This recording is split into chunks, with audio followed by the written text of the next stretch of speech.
So, in popular opinion, my time away from the classroom positioned me in a way that I am truly not only living my best soft teacher era, but I'm able to impact students in a great way that is mind boggling. So, if you haven't already seen the post, number one, I didn't expect to get gifts for Christmas. I did. Number two, I'm in the middle of a lesson and one of my students shouts out, "Man, if I would have learned this in school, I would have went to school." I was like, what? Then they just went on this rant. And granted, it was only three of them. Adult ed, if you haven't learned, we struggle with attendance because at the end of the day, if these students can go make money sometimes, they go make their money.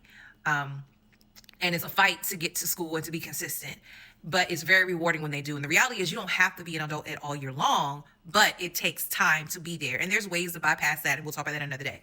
So then other students said, "Man, like how right now it's only three of us in the classroom, I got ADHD, I can focus." We talked about the high class numbers and how some classrooms have 30 something kids in it, 40 something kids in it. And then another young lady said, "I come to your class. I don't miss your class." And she felt so bad because the last week leading up to break, she did not make it to class.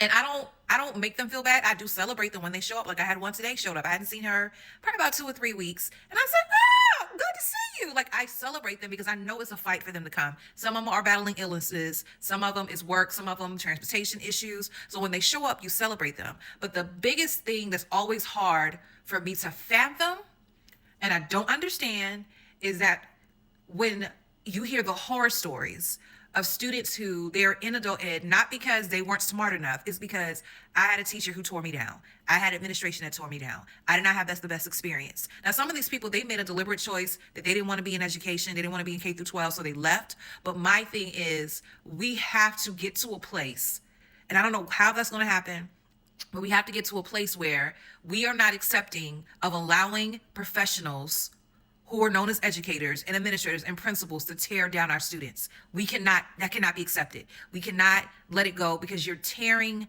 people down who don't have the confidence, who don't have the knowledge they could have had if they had been uplifted and supported. So to know that I literally feel like I'm the repairer of the breach. So when everybody comes at me crazy, every now and again people come at me crazy. They're like, "Well, you didn't have to take off a whole year. You could just da da da da." If I had not done what I did, I would not be where I am right now.